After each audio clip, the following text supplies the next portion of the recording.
أنفسنا ومن سيئات أعمالنا من يهد الله فلا مضل له ومن يضلله فلا هادي له ونشهد أن لا إله إلا الله وحده لا شريك له ونشهد أن محمدا عبده ورسوله الذي أرسله بالحق بشيرا ونذيرا وداعيا إلى الله بإذنه وسراجا وقمرا منيرا أما بعد فأعوذ بالله من الشيطان الرجيم بسم الله الرحمن الرحيم كيف تكفرون بالله وكنتم أمواتا فأحياكم ثم يميتكم ثم يحييكم ثم إليه ترجعون وقال تعالى إن الله وملائكته يصلون على النبي يا أيها الذين آمنوا صلوا عليه وسلموا تسليما اللهم صل على محمد وعلى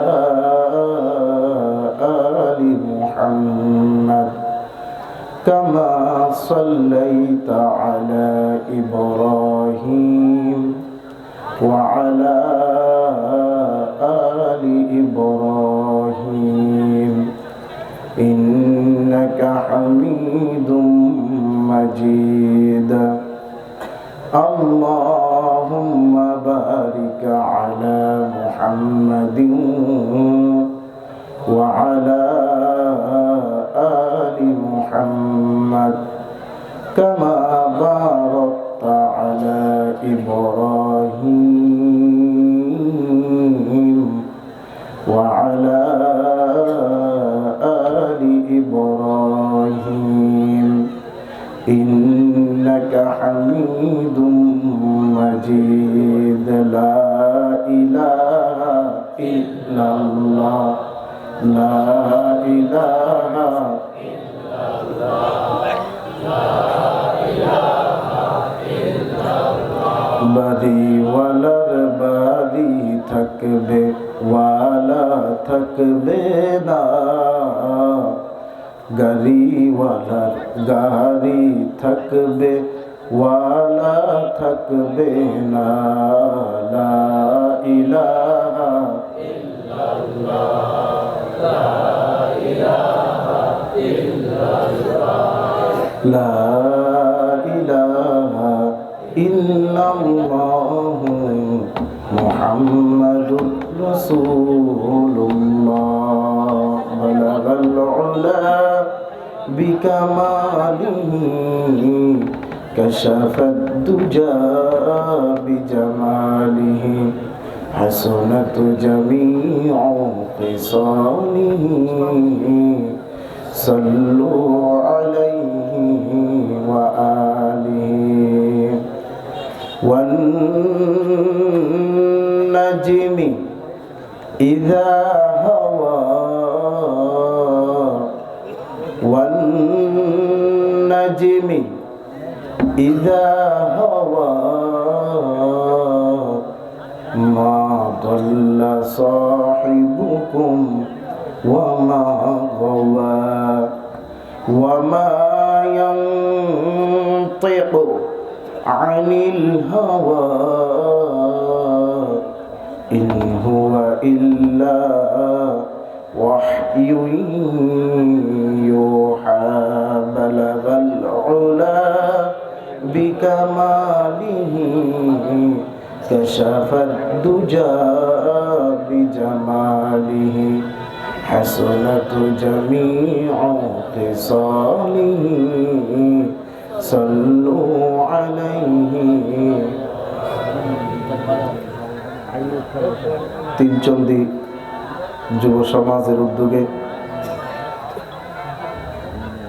মাহফিলের সম্মানিত প্রধান অতিথি সভাপতি মুরব্বিয়ানে আওয়াম উলামায়ে কেরাম, আল্লাহ রাব্বুল আলামিনের দরবারে লাখ কোটি শুকর ও সুজুদ যে আল্লাহ রাব্বুল আলামিন আমাদেরকে অত্যন্ত দয়া করে, মায়া করে, মহব্বত করে, ভালোবেসে, যাচাই করে, বাছাই করে, পছন্দ করে, মনোনীত করে 10 মায়ের 10 সন্তানকে আপন হয়ে একই জায়গায় জুড়ে মিলে আসার, বসার, শোনার, বলার তৌফিক দান করেছেন। এই জন্য এই মহান রব্বুল আলামিনের দরবারে শুকরিয়া আদায়ার্থে মুসলমান হিসাবে ঈমানের কণ্ঠকে উঁচু করে দিয়ে সুউচ্চ কণ্ঠে কালিমাতুশ শুকর আদায় করে, আওয়াজ করে, চিৎকার করে বলে আলহামদুলিল্লাহ। মানুষ যেমন, আওয়াজটা তেমন হয় নাই, আওয়াজটা আরেকটু বাড়াতে হবে। আপনাদের কি কষ্ট হবে?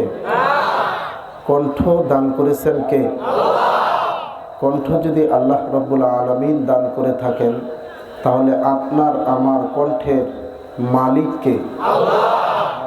আল্লাহ যদি কণ্ঠ দান করে থাকেন, আর আপনার আমার কণ্ঠের মালিক যদি আল্লাহ রাব্বুল আলামিন হয়ে থাকেন, তাহলে আপনার আমার কণ্ঠের সর্বোচ্চ আওয়াজ পাওনাদার কে? আবেগী কণ্ঠে আকাশ বাতাস মুখরিত করে আওয়াজ করে চিৎকার করে বলুন আলহামদুলিল্লাহ।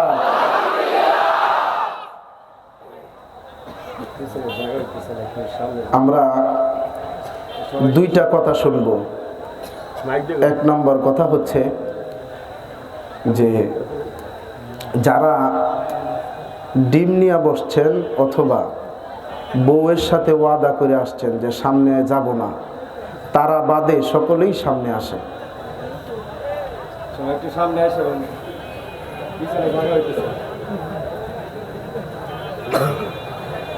যারা ডিম নিয়ে বসছেন তারা বসে থাকেন, সমস্যা নেই। আর যদি বউয়ের সাথে ওয়াদা করে আসেন যে হুজুরের যেদিকে কয় আমি এদিকে যাব না, তাহলে বসে থাকেন। আর বাকি সকলেই সামনের দিকে আসেন।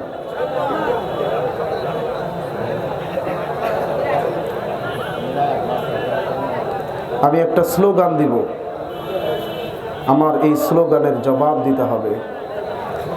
আমি দেখব কার হৃদয়ে রসুলের মোহাব্বত কত বেশি। যার হৃদয়ে যত বেশি রসুলের মোহাব্বত হবে, তার আওয়াজটা তত বাড়বে। 10 মাইল পর্যন্ত শোনা যাওয়া লাগবে, এরকম আওয়াজ দিতে হবে। সবাই রেডি হন। একটা তাকবীর দিব, সেই তাকবীরে আপনাদের উচ্চ কণ্ঠে আওয়াজ করতে হবে। সবাই রেডি আছেন তো? পিছনে রেডি নেই, পিছনে তারা শুধু দেখতে আসছে, বলতে আসে নাই। সকলেই রেডি হতে হবে। আমি প্যান্ডেলের বাহিরে বা গেটের বাহিরে যারা আছে তাদেরকেও বলবো, আপনারা মুখ বন্ধ করে রাখবেন না, আমার স্লোগানের জবাব দিবেন। বিশ্বনবীর অপমান, শুধু সামনের জন্য বলছে, রসুলের অপমান সহ্য করতে রাজি আছে পিছনেরটি। ধিক্কার তোমাদের উপর যাদের জবান বন্ধ আছে। যাদের জবান বন্ধ থাকবে তাদের খোসা দিয়ে উড়াই দিবেন। বিশ্বনবীর অপমান সইবে না রে মুসলমান, মহানবীর অপমান। পিছনে আওয়াজ আসে না। আপনারা এই দ্বিতীয় বাস পর্যন্ত সবাই চুপ থাকবেন, আমি পিছনের আওয়াজ শুনতে চাই। বিশ্বনবীর অপমান, ভাইজান বাইজ্ঞা ঘুমান, মাহফিলে আইছে। একটু হাত হাত তুলে বলবেন, বিশ্বনবীর অপমান। আপনার আগের টিরি কইলে পিছনের টির পরীক্ষা করবো কেমনে? পরীক্ষা করা যাইতো না তো। খুব আপনাকে আগে পাঠাই দিয়া তারা ওইখানে ডিম নিয়ে বসে আছে, কোনো কথা কইতো না, নিয়ত করে বাড়িতে বউয়ের সাথে বইলেই আসছে। সকলেই বলতে হবে। যদি সবাই এক সুরে বলি তাহলে গোটা এলাকাটা আওয়াজময় হয়ে যাবে। রসুলের মোহাব্বত নিয়া সবটুকু আওয়াজ ছেড়ে দিয়ে বলতে হবে, বিশ্বনবীর অপমান সইবে না রে মুসলমান, বিশ্বনবীর অপমান। মাশাআল্লাহ, কিছু আওয়াজ হয়েছে। বেশি সময় নেওয়া যাবে না ভূমিকাতে, যেহেতু সময় খুবই স্বল্প। আমি আপনাদেরকে আজকে 4টি জগৎ সম্পর্কে আলোচনা শোনাবো। রূহের জগৎ, মাতৃজগৎ, ইহ জগৎ ও পরজগৎ। এই 4 জগৎ সম্পর্কে আলোচনা করার জন্যই আমি কোরআনুল কারীমের 114টি সূরা থেকে 2 নম্বর সূরা সূরাতুল বাকারার 28 নম্বর আয়াত তেলাওয়াত করেছি। আল্লাহ তাআলা বলেন, কাইফা তাকফুরুনা বিল্লাহি ওয়া কুনতুম আমওয়াতান ফাআহইয়াকুম সুম্মা ইউমীতুকুম সুম্মা ইউহয়িকুম সুম্মা ইলাইহি তুরজাউন। এই আয়াতটা কাইফা শব্দ দিয়া শুরু করা হয়েছে। কাইফা শব্দের শাব্দিক অর্থ হচ্ছে কিভাবে। আরবি অভিধানে কাইফা শব্দটা আশ্চর্যজনক প্রশ্নবোধক অব্যয় হিসেবে ব্যবহার করা হয়। আল্লাহ রাব্বুল আলামিন আশ্চর্যান্বিত হয়ে গোটা মানব জাতিকে প্রশ্ন করতেছেন, তোমরা কিভাবে তাকফুরুনা বিল্লাহি, আল্লাহর নাফরমানি করো, আল্লাহর বিধানকে লঙ্ঘন করো, ওয়া কুনতুম আমওয়াতান, অথচ তোমরা ছিলে মৃত। আদম সন্তান জন্মের পূর্বে মৃত ছিল, এটা আজ বৈজ্ঞানিক সত্য কথা, বৈজ্ঞান ভিত্তিক কথা। মানুষ জন্মের পূর্বে কিভাবে মৃত ছিল, এই প্রশ্নের জবাবে আমি মানব সৃষ্টির সর্বপ্রথম মানব হযরত আদম আলাইহিস সালামের কথাগুলো আপনাদের সামনে উপস্থাপন করতে চাই। আল্লাহ তাআলা বলেন,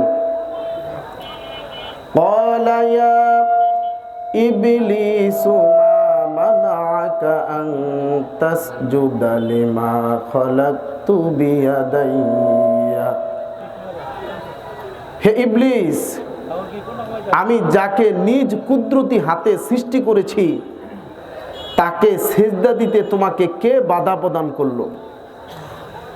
এই আয়াতের মাধ্যমে আল্লাহ বুঝাতে চাচ্ছেন যে হযরত আদম আলাইহিস সালামকে আল্লাহ রব্বুল আলামিন নিজ কুদরতি হাতে সৃষ্টি করেছেন। কি দিয়া সৃষ্টি করলেন? আল্লাহ তাআলা বলেন, আল্লাযী আহসানা কুল্লা শাইইন খালকাহু ওয়া বাদাআ খালকাল ইনসানি মিন তিন। আমি গোটা সৃষ্টিকে সুন্দর করে সৃষ্টি করেছি, আর মানব সৃষ্টির সূচনা করেছি কাদা মাটি থেকে। আল্লাহ তাআলা ভিন্ন জায়গায় বলেন, ওয়ালাকাদ খালাকনাল ইনসানা মিন সুলালাতিন মিন তিন। আমি মানব জাতিকে সৃষ্টি করেছি মাটির উপাদান দিয়া। এই আয়াতের মাধ্যমে বোঝা গেল আল্লাহ রাব্বুল আলামিন কাদা মাটির উপাদান দিয়া আদম আলাইহিস সালামের দেহখানা বানাইছেন।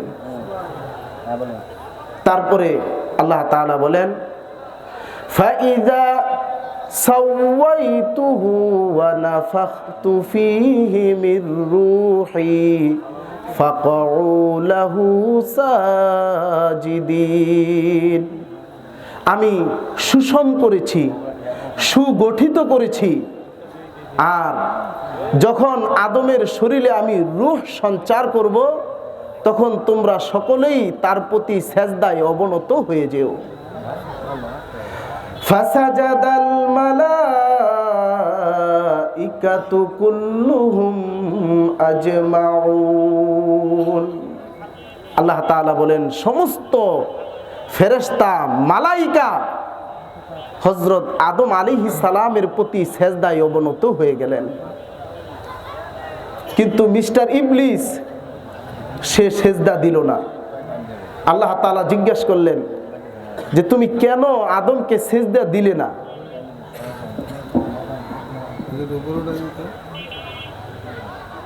ইবলিস বলতেছে, ক্বালা আনা খায়রুম মিনহু,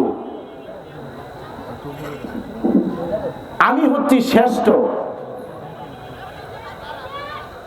খালাকতানি মিন নারিন ওয়া খালাকতাহু মিন তিন, আমি হচ্ছে আগুনের তৈরি আর আদম হচ্ছে মাটির তৈরি।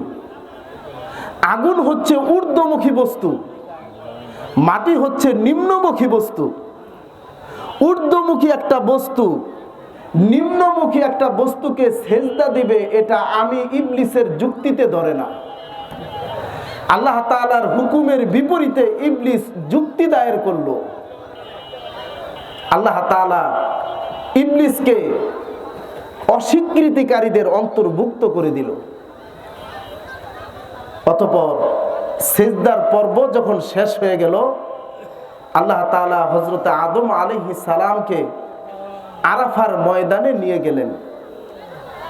আল্লাহ তাআলা বলেন, ওয়া ইয আখাযা রাব্বুকা মিন বানি আদামা মিন যুহুরিহিম যুররিয়াতাহুম ওয়া আশহাদাহুম আলা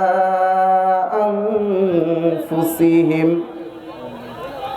আমি হযরতে আদমকে 9 জিলহজ ইয়াউমুল আজল আরাফার ময়দানে উপস্থিত করে আদম আলাইহিস সালামের পিঠ থেকে দুনিয়ার সমস্ত রূহকে বাহির করে দিলাম।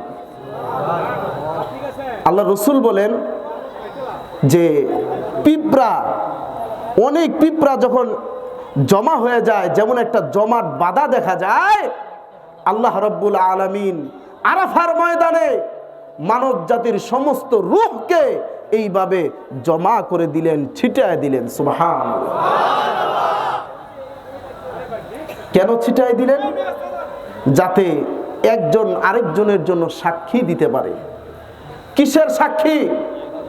আলাস্তু বিরাব্বিকুম, আল্লাহ তাআলা সমস্ত রূহকে বাহির করে সমস্ত রূহকে সম্বোধন করে জিজ্ঞাসা করতেছেন, আলাস্তু বিরাব্বিকুম, আমি কি তোমাদের রব নই? ক্বালু বালা শাহিদনা, আমরা সাক্ষ্য দিচ্ছি অবশ্যই আপনি আমাদের রব। আন তাকুলু ইয়াউমাল কিয়ামাতি ইন্না কুন্না আন হাযা গাফিলিন। আমাদের প্রশ্ন হলো, আল্লাহর রূহের জগতে আমাদেরকে একত্রিত করে কেন আল্লাহ রব কিনা জিজ্ঞাসা করলেন? উত্তর হলো, কিয়ামতের মাঠে যখন আল্লাহ রাব্বুল আলামিন পাপিষ্ঠ আর কাফের বান্দাদেরকে জাহান্নামের মধ্যে নিক্ষেপ করবেন, পাপিষ্ঠ বান্দারা ডেকে বলবে, আল্লাহ আমাদেরকে কেন জাহান্নামে নিক্ষেপ করছ? অথচ তুমি আমাদেরকে যেই পরিবারে পাঠাইছ, যেই মা বাবার ঔরসে পাঠাইছ, তারা কাফের ছিল, অতএব কেন আমাদেরকে জাহান্নামে পাঠাচ্ছ? এই প্রশ্নটা যেন আদম সন্তান না করতে পারে, এই জন্য রূহের জগতেই আল্লাহ সমস্ত আদম সন্তানকে তাওহীদের শিক্ষা দিয়ে দিলেন।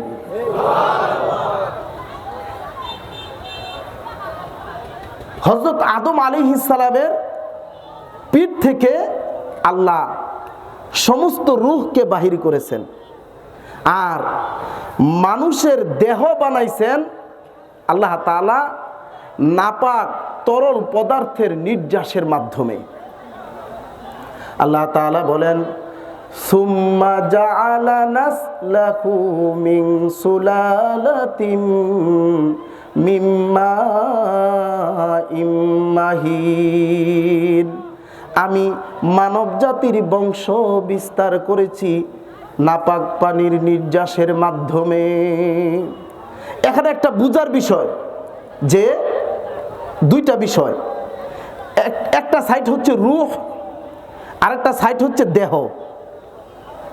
রূহটা আল্লাহ রাব্বুল আলামিন আদমের পিঠ থেকে সমস্ত মানব জাতির রূহ বাইর করছেন, আর মানব জাতির দেহটা বানাইছেন নাপাক পানির নির্যাসের মাধ্যমে।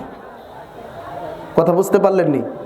তাহলে আমাদের রূহ কোত্থেকে আসলো? আদম আলাইহিস সালামের, উত্তর দেয় না, আদম আলাইহিস সালামের পিছনে উত্তর দিবেন, আদম আলাইহিস সালামের। আর আমাদের দেহটা তৈরি করা হয়েছে নাপাক পানির নির্যাসের মাধ্যমে, নাপাক পানির নির্যাসের মাধ্যমে। এখন প্রশ্ন হলো যে এই পানিটা, এই অপবিত্র পানিটা কিভাবে সৃষ্টি হয়? আল্লাহ তাআলা বলেন, হাল আতা আলাল ইনসানি হিনুম মিনাদ দাহরি লাম ইয়াকুন শাইআম মাযকুরা। হে আদম, তোমার কি এমন সময় পরিগণিত ছিল না যে তুমি উল্লেখ করার মতো কোনো বিষয় বস্তু হিসেবে পরিগণিত ছিলে না? তোমার নাম ছিল না, পরিচয় ছিল না, তুমি কিছুই ছিলে না। এই আয়াতের তাফসিরে মুফাসসিরিনে কেরাম বলেন যে মানব জাতির অস্তিত্ব তাহলে কোথায় ছিল? মানব জাতির অস্তিত্ব ছিল পুঁই শাকের ভিতরে, মানব জাতির অস্তিত্ব ছিল লাল শাকের ভিতরে, পাঙ্কাশের ভিতরে, ইলিশের ভিতরে, ডিমের ভিতরে, গরু গোশতের ভিতরে, মুরগির গোশতের ভিতরে, খাসের গোশতের ভিতরে, কুমিল্লার রসমালের ভিতরে, বগুড়ার দইয়ের ভিতরে, রাজশাহীর আমের ভিতরে, টাঙ্গাইলের চমচমের ভিতরে, মালদ্বীপের মালটার ভিতরে, কাশ্মীরের আপেলের ভিতরে, সৌদির খেজুরের ভিতরে। আমি আমার অস্তিত্ব যেই যেই খাবারের মধ্যে ছিল, আল্লাহ রাব্বুল আলামিন সেই খাবারগুলো আমার আব্বা যিনি হবেন, আম্মা যিনি হবেন, তার জন্য রিজিক হিসাবে পাঠিয়ে দিয়েছেন। এই খাবারটা যেই দেশেই প্রস্তুত হোক না কেন, আমার অস্তিত্ব যদি সেই ফলে থাকে, এই ফলটা আমার আব্বা এবং আম্মার খাদ্য হিসাবে আসবেই। সুবহানাল্লাহ। আমার অস্তিত্ব বিশিষ্ট খাবার যেই পুরুষ ভক্ষণ করলেন, খাবার যেই মহিলা ভক্ষণ করলেন, কাল বিলম্বে সময়ের ক্ষণে ক্ষণে আল্লাহ রাব্বুল আলামিন তাদের মধ্যে একটা সম্পর্ক তৈরি করে দিলেন। আল্লাহ তাআলা বলেন, সুম্মা খালাকনাকুম আজওয়াজা। আমি জোড়া জোড়া স্বামী স্ত্রী বানায়া দিছি। উভয়জন স্বামী স্ত্রীর মাধ্যমে একত্রিত হয়ে গেলেন, তাদের মাঝে একটা সম্পর্ক সৃষ্টি হলো। এই সম্পর্কের মাধ্যমে আল্লাহ তাআলা বলেন, সুম্মা খালাকনান নুতফা। এক ফোঁটা নুতফা আমি বাহির করেছি। নুতফা কি, কোথা থেকে বাহির হইল?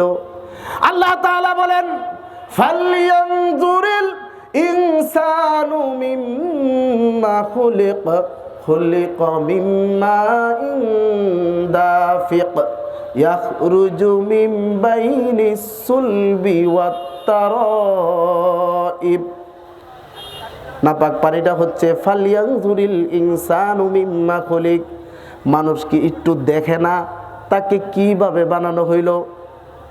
খুলিকা মিম্মা দাফিক, তাকে এক ফোঁটা নাপাক পানি দিয়া বানানো হয়েছে, যেটা ইয়াখরুজু মিন বাইনিস সুলবি ওয়াত তারাইব, পিতার পৃষ্ঠ দেশ ও মায়ের বক্ষ পিঞ্জর দেখে সবেগে নির্গত হয়।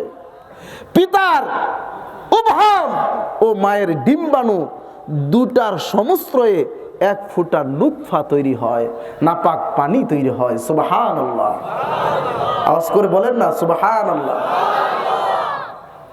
এখানে একটা জিনিস বুঝার বিষয় আছে। এই নুতফাটাকে ইংরেজিতে বলা হয় স্পার্ম। আজকে গোটা দুনিয়ায় বিভিন্ন দেশে স্পার্ম ব্যাংক বানানো হচ্ছে, নাপাক পানি জমা রাখার স্থান। এটা আমাদের উপমহাদেশেও চলে আসছে। আলহামদুলিল্লাহ আমাদের বাংলাদেশে এখনো আসে নাই, তবে আনার সুপরিকল্পনা চলতেছে। তবে বাংলার মুসলমান সজাগ থাকতে হবে, এই সমস্ত শিরকি কাম যেন আমার বাংলার পণ্যভূমিতে কখনো না ঘটে। কথা বলেন ঠিক কিনা? বুঝেন, ব্যাং বানায়, নুতফার ব্যাং, নাপাক পানির ব্যাং। সেই নুতফাটা মায়ের পেটের ভিতরে ঢুকানোর মাধ্যমে সেইভাবে সন্তান জন্ম দেয়। এটা সম্পূর্ণ শিরিক। আল্লাহ প্রদত্তহীনভাবে সন্তান জন্ম দেওয়া, এটা আল্লাহর নাফরমানি করার নামান্তর। বুঝার বিষয় হচ্ছে যে এইভাবে যেই সন্তান ভূমিষ্ঠ হয়, নিঃসন্দেহে পিতৃ পরিচয়হীন জারুর সন্তান। কথা বলেন ঠিক কিনা? এই পিতৃ পরিচয়হীন জারুর সন্তান যারা হয়, তারাই আমার বিশ্বনবী সম্পর্কে কটূক্তি করার সাহস পায়। কথা বলেন ঠিক কিনা? পিতৃ পরিচয় হয় জারুর সন্তান, বিশ্ব মানবতার কান্ডারি, তার বিরুদ্ধে কটূক্তি করে আর ব্যঙ্গ বানায়, ব্যঙ্গ তৈরি করে। মুসলমান, একটু চিন্তার বিষয়। আজকে বাংলার জমিনে মানুষ দুই ভাগে বিভক্ত হয়ে গেছে। এক দল যারা রসুলের ইজ্জত রক্ষার জন্য জীবন দিতে প্রস্তুত হয়ে গেছে, আরেক দল যারা তাদেরকে তিরস্কার করতে মাঠে নেমে গেছে। ও মুসল্লিয়ানে কেরাম, স্পষ্ট কথা শুনুন। নবীর বিরুদ্ধে যারা কটূক্তি করে, তারা যেই ধর্মাবলম্বী হোক না কেন, যেই রাষ্ট্রেরই রাষ্ট্রের প্রধান হোক না কেন, স্পষ্ট ঘোষণা হলো নবীর দুশ্মনের কোনো ধর্মীয় পরিচয় নাই, নবীর দুশ্মনের কোনো রাষ্ট্রীয় পরিচয় নাই, নবীর দুশ্মনের কোনো দলীয় পরিচয় নাই, নবীর দুশ্মনের কোনো বংশীয় গোত্রীয় পরিচয় নাই। নবীর দুশ্মনের একটাই পরিচয়, সে বিশ্ব মানবতার দুশ্মন, সে বিশ্ব সভ্যতার দুশ্মন, সে বিশ্ব নবীর দুশ্মন, ও আমার জানার দুশ্মন। কথা বলেন ঠিক কিনা?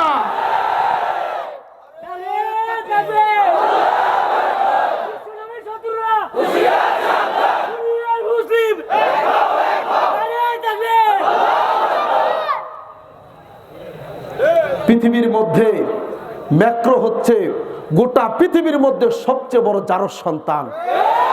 ঠিক না বললে মুখের মধ্যে তালা লাগায় রাখেন, বাড়িতে গিয়ে বসে পড়েন, স্ত্রীর আঁচলের নিচে মুখ লুকায় রাখেন। মুসলমান হিসাবে কোথাও নামের পরিচয় দিবেন না।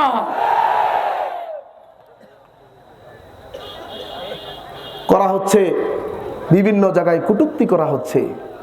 আজকে রসুলের মোহাব্বতে আল্লাহর কসম, রব্বে কাবার কসম, যারা বাইতুল মোকারমে রসুলের মোহাব্বত নিয়ে জমা হয়েছে, আল্লাহর কসম সরকারকে গদি থেকে নামানোর জন্য নয়, এই বাংলাদেশে কোনো হিন্দুর বিরুদ্ধে নয়, এই বাংলাদেশের কোনো খ্রিস্টানের বিরুদ্ধে নয়, এই বাংলাদেশের কোনো বৌদ্ধের বিরুদ্ধে নয়।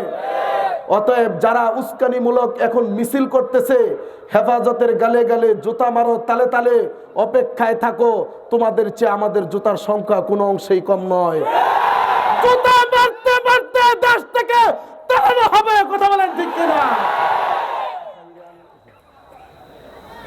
গুটি কয়েকজন নাস্তিক আর বেঈমান, আরে মুসলমান আম মানুষ লাগবে না, মাদ্রাসার ছাত্র লাগবে না, শিক্ষক যদি প্রস্তাব করে এগুলা বাঁচতে বাঁচতে বাবাদের দেশে চলে যাবে।